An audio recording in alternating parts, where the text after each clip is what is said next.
Uma testemunha-chave foi ouvida ontem na CPI da Assembleia Legislativa, que investiga o suposto desvio de dinheiro da Bancop para campanhas eleitorais do PT.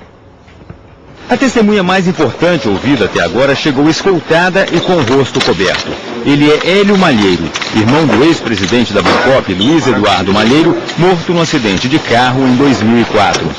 A CPI não permitiu que a imagem de Hélio Malheiro no plenário da Assembleia fosse gravada porque ele está há 2 anos no programa de proteção à testemunha do Ministério Público. Mas como o depoimento não era secreto, foi possível acompanhar o que ele dizia pelo sistema de som em uma sala ao lado. A pedido do deputado Bruno Covas, Hélio leu o depoimento que deu ao promotor José Carlos Blatt em maio de 2008. Há 2 anos ele disse que o irmão, enquanto era presidente da Bancop, desviou o dinheiro da cooperativa para campanhas eleitorais. Valores de grande monta eram desviados, o que ocasionava rombos financeiros que levavam à paralisação de obras e ao prejuízo de milhares de cooperados da Bancop.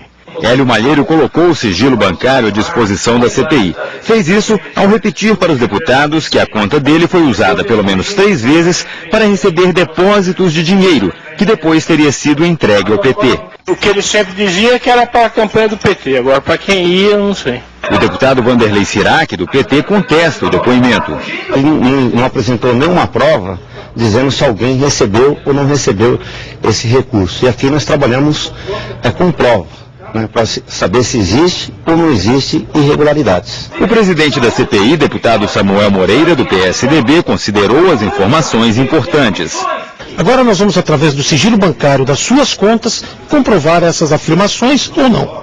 Outras testemunhas serão ouvidas na semana que vem e os deputados aguardam documentos pedidos à Bancop e ao Ministério Público para definir os próximos passos da investigação. O advogado da Bancop, Pedro Dallari, disse que o depoimento de Hélio Malheiro não apresentou novidades à investigação e nem provas das acusações.